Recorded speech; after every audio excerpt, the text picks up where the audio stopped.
Hello friend, welcome to my channel. और आज हम लोग पढ़ने वाले हैं शिक्षा का अभिकरण, जो कि यूनिट 3 में है, जो कि बीईओ एग्जाम के लिए बहुत ही इम्पोर्टेंट है।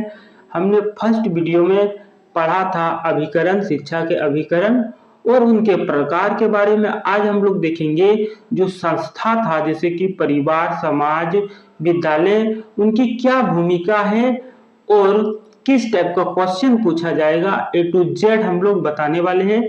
तो वीडियो में अंत तक बने रहना है, ठीक है। तो हम लोग हेडिंग डाले हैं, बच्चों की विकास और परिवार की शिक्षा में भूमिका।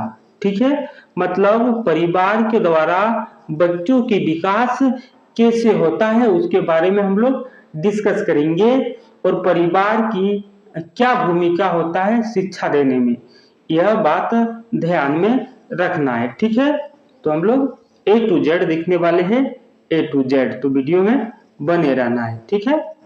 अब देखो, बच्चों के विकास और परिवार की गहरी भूमिका होता है। ठीक है, बच्चे का विकास और फैमिली, ये रहा बच्चे और फैमिली, इसमें दोनों में गहरी भूमिका होती है। मतलब गहरी मतलब बोले तो इसमें कोऑर्डिनेशन होता है फैमिली और बच्चे के बीच में।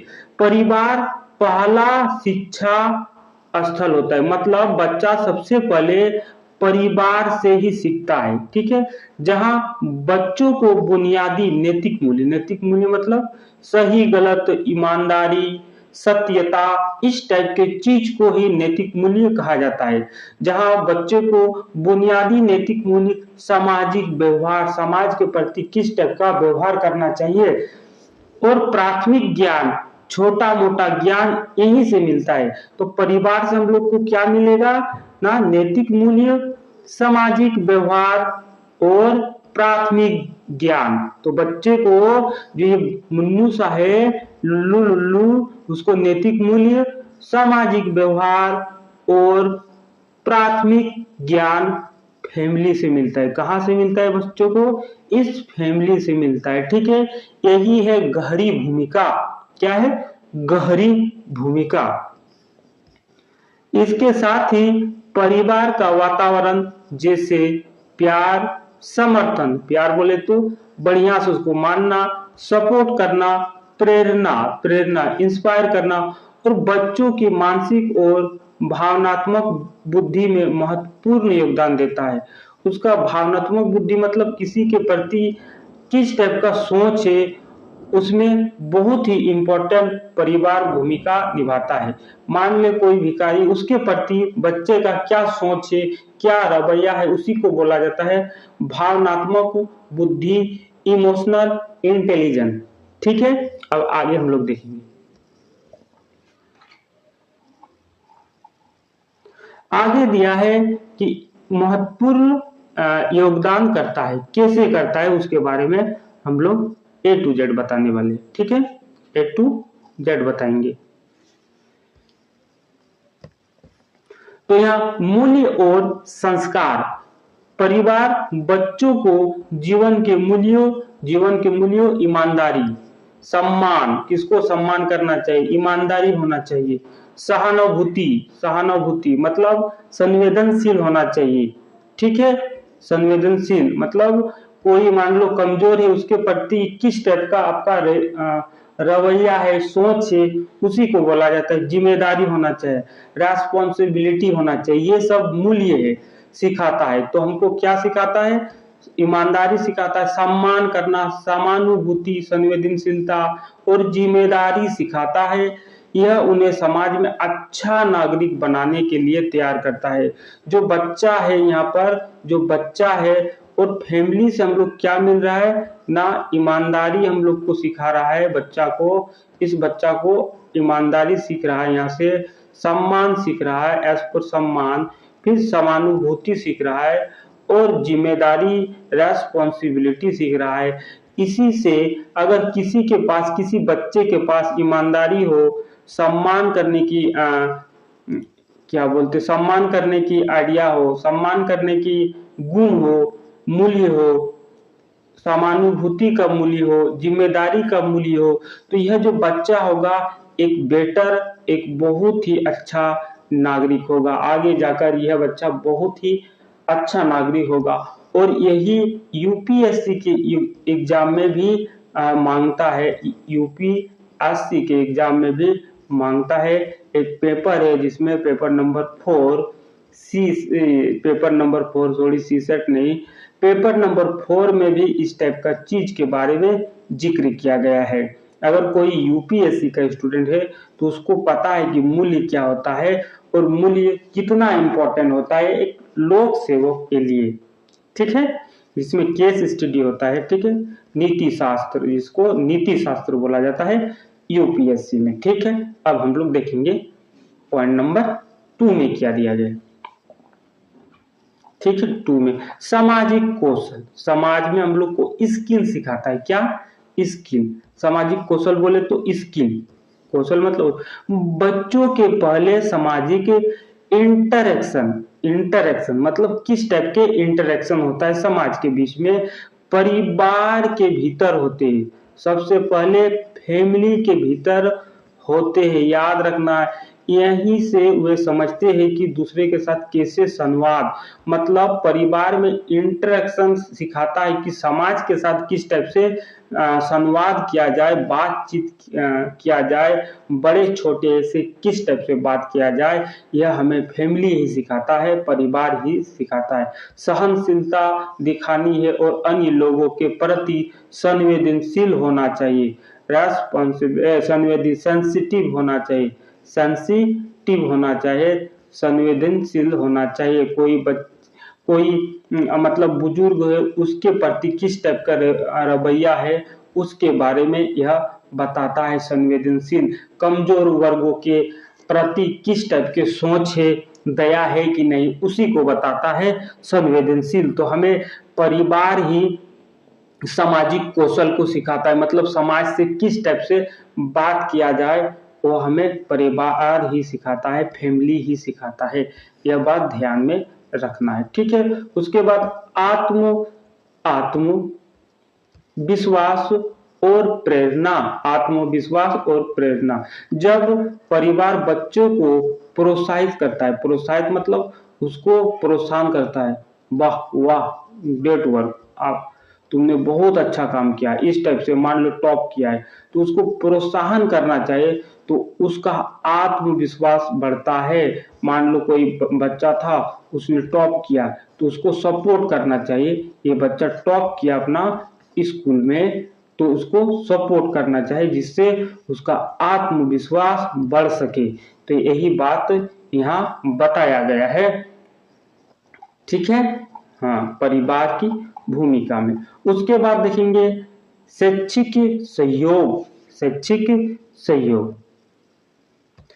शैक्षिक सहयोग, ठीक है, परिवार का बच्चों की शिक्षा में सक्रिय योगदान भी महत्वपूर्ण है। ठीक है, सक्रिय योगदान देता है जब माता पिता अपने बच्चों के पढ़ाई में रुचि दिखाते हैं, उन्हें सही दिशा में मार्गदर्शन करते हैं तो बच्चों की शिक्षा में बेहतरी आती है। मतलब माता पिता ही सबसे पहला स्कूल है, यहीं से बच्चा को मार्गदर्शन देता है और आगे जाके वह बुस्ट होकर एक आईएएस आईपीएस डॉक्टर इंजीनियर इस टाइप की चीज बढ़ता है और शिक्षा में बेहतरीन करता है। ठीक है, इसी के बाद इसी यहाँ वही बताया शैक्षिक सहयोग। तो शैक्षिक सहयोग हमें कहाँ से मिलता है ना, फैमिली से मिलता है। यह बात ध्यान में रखना है। ठीक है, आगे बढ़ते हैं लोग, अब आगे की ओर मूव करेंगे। ठीक है, आगे में देखेंगे इस प्रकार दिखाई नहीं दे रहा है ना, रुको, हाँ, इस प्रकार परिवार की शिक्षा और बच्चों का विकास एक दूसरे से जुड़ा है। ठीक है, परिवार की शिक्षा और बच्चों का विकास एक दूसरे से जुड़ा है, मतलब को रिलेट है एक दूसरे से। और एक स्वस्थ और सहायक परिवार वातावरण बच्चों की सफलता और खुशहाल जीवन के लिए आवश्यक है।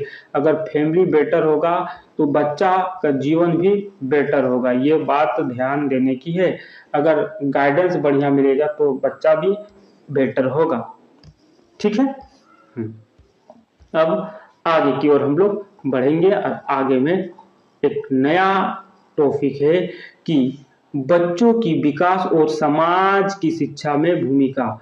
बच्चों समाज के द्वारा बच्चे के विकास कैसे होता है और शिक्षा समाज की शिक्षा में भूमिका और क्या भूमिका है, समाज से बच्चा क्या सीखता है, बच्चों की विकास कैसे होता है एक समाज के द्वारा, उसके बारे में हम लोग जानेंगे A to Z। ठीक है, तो वीडियो में बने रहना। जिसको जाना है वो जाओ, कहीं और देखो, मजा नहीं लगने वाला है इससे। ठीक है, तो बच्चों का विकास और समाज की शिक्षा दोनों एक दूसरे से गहरे, ठीक है, गहरे रूप से जुड़े हुए हैं। बच्चों के सही विकास के लिए एक समग्र और स्वास्थ्य वातावरण की जरूरत होती है। मतलब समाज और बच्चा, ये मान लेते समाज और ये बच्चा दोनों के बीच में गहरी संबंध है। अगर समाज बेटर होगा, अगर समाज देखो ऊपर मतलब बेटर, तो बच्चा भी उसका मानसिक स्थिति मतलब बौद्धिक क्षमता, इंटेलिजेंट नागरिक भी एक अच्छा होगा। समाज अच्छा तो नागरिक अच्छा। जो समाज और परिवार दोनों से मिलकर उन्हें मिलता है। पहले हम लोग देखे कि परिवार के द्वारा मिला, अब समाज के द्वारा मिला। अगर समाज में भी उसे बेटर शिक्षा मिलता है तो वह नागरिक बहुत ही बेटर होगा। ठीक है, अब देखेंगे समाज की क्या भूमिका होती है। ठीक है, समाज की भूमिका। हाँ, शिक्षा प्रणाली। समाज में अच्छी शिक्षा प्रणाली का होना बच्चे के मानसिक और बौद्धिक विकास के लिए बहुत ही जरूरी है। अगर समाज में शैक्षणिक व्यवस्था बढ़िया है, मतलब माहौल बढ़िया है, तो बच्चे के मानसिक मेंटल और बौद्धिक क्षमता भी बहुत ही बेटर होगा। समाज में स्कूल, कॉलेज, अन्य संस्थान बच्चों को सिखाने के अवसर प्रदान करते हैं। मतलब जो समाज में स्कूल है, बढ़िया अगर स्कूल होगा, बढ़िया कॉलेज होगा, तो उसे बढ़िया नॉलेज मिलेगा, बहुत ही बढ़िया नॉलेज मिलेगा और एक बेटर नागरिक बन जाएगा। ठीक है फ्रेंड, अब हम लोग देखेंगे इस पॉइंट को, संस्कार और मूल्यों का आदान प्रदान। समाज बच्चों को अच्छे संस्कार, नैतिक मूल्य, अभी हम लोग बताए नैतिक मूल्य, अच्छे संस्कार और सामाजिक जिम्मेदारी सिखाने में मदद करता है। समाज में जो जिम्मेदारी होता है उसको सिखाने में मदद करता है। ठीक है, तो यह मूल्यों का आदान प्रदान होता है, मतलब आदान प्रदान ट्रांसफर होता है बच्चे और समाज के बीच में। ठीक है, यह समाज के विभिन्न पहलुओं जैसे परिवार, समुदाय, संस्कृति द्वारा प्रदान किया जाता है। ठीक है, प्रदान किया जाता है। अब आगे देखेंगे सुरक्षित वातावरण। सुरक्षित वातावरण बच्चों का विकास केवल शारीरिक ही नहीं बल्कि मानसिक भी होना चाहिए, भावनात्मक भी होना चाहिए। मानसिक, भावनात्मक, मेंटल भी होना चाहिए, मेंटल माइंड से स्ट्रांग होना चाहिए।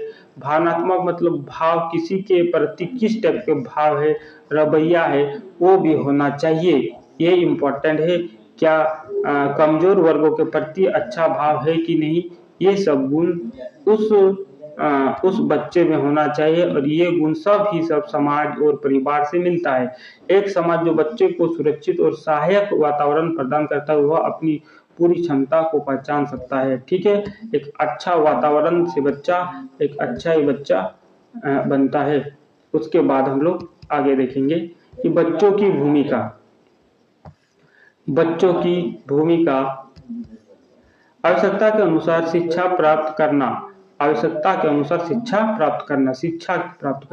बच्चों को सही शिक्षा और प्रशिक्षण मिलने से उसका व्यक्तित्व और सामाजिक विकास संभव हो जाता है। अगर जो कोई भी बच्चा है उसको अच्छा एजुकेशन मिलता है तो उसका पर्सनैलिटी और सामाजिक सोशल डेवलपमेंट हो जाता है। शिक्षा प्लस उसको ट्रेनिंग देना चाहिए बच्चे को, तो वह एक व्यक्तित्व वाला आदमी बन जाता है। ठीक है, उसके बाद देखेंगे समाज के प्रति जिम्मेदारी। जैसे जैसे बच्चे बड़े होते हैं उन्हें यह समझने की आवश्यकता होती है कि वह समाज का हिस्सा है, ठीक है, वो समाज का हिस्सा है। बड़े होने के बाद उसको समझ में आता है कि वो समाज का हिस्सा है। उन्हें समाज में अपने कर्तव्य और जिम्मेदारियों को निभाना चाहिए, ठीक है। बड़े होने के बाद अपने जो कर्तव्यों और जिम्मेदारियों को निभाना चाहिए, एक बेटर समाज बनाने, जैसे जो रूल और रेगुलेशन होता है समाज में, सत्य निष्ठा, इस टाइप के जो मूल्य होते हैं उस मूल्य को बरकरार रखने की जिम्मेदारी होती है, ठीक है। अब यहाँ देखेंगे, समाज को बच्चे के लिए एक ऐसी संरचना बनानी चाहिए, समाज को बच्चे के लिए एक ऐसी संरचना बनानी चाहिए जो ना केवल शिक्षा और ज्ञान की प्राप्ति को बढ़ावा दे, बल्कि उनके मानसिक और सामाजिक विकास में भी सहायक हो। ये बात बहुत इंपॉर्टेंट है, ठीक है। मानसिक भी विकास होना चाहिए और सामाजिक विकास भी होना चाहिए, ठीक है। एक ऐसी संरचना होनी चाहिए जिससे मानसिक और सामाजिक विकास होना चाहिए। बच्चों का विकास समाज के समग्र विकास का आधार है। अगर बच्चा का विकास हो रहा है तो समझ लेना कि अगर हम बताएंगे, अगर एक बच्चा का विकास हो रहा है, एक बच्चा का विकास हो रहा है मतलब जॉब मिल गया, इसका यूपीएससी निकाला, आईएएस बन गया, उसका मतलब समाज में और भी बच्चे इंस्पायर होगा, प्रेरणादायक होगा और ये भी बढ़िया से पढ़ेगा और यह भी जॉब लेगा, ठीक है। मतलब इस प्रकार समाज के समग्र विकास भी हो सकेगा, समाज स्टैंडर्ड बन जाएगा। मतलब एक अगर बच्चा बना तो उसको देखकर ही और बच्चा पढ़ेगा और एक अच्छा समाज बनेगा, स्टैंडर्ड समाज बनेगा। तो आज हम लोग देखें अभिकरण के बारे में कि अभिकरण की जो संस्थाएं होते हैं, परिवार और समाज, बच्चे के विकास में क्या इम्पोर्टेंट रोल निभाता है उसके बारे में हम शॉर्ट में देखें, ठीक है। अब हम लोग आगे देखेंगे कि विद्यालय के द्वारा किस टाइप के बच्चे के विकास होता है या मानसिक और बौद्धिक विकास होता है, उसके बारे में हम लोग कल नेक्स्ट वीडियो में देखेंगे। अगर वीडियो अच्छा लगा है तो वीडियो को लाइक करना है, शेयर करना है और चैनल नए हो तो चैनल को सब्सक्राइब कर लेना है ताकि आने वाले वीडियो आपके पास पहुंच जाए और एक सीट आपके लिए पक्की हो जाए। Thank you for watching my video.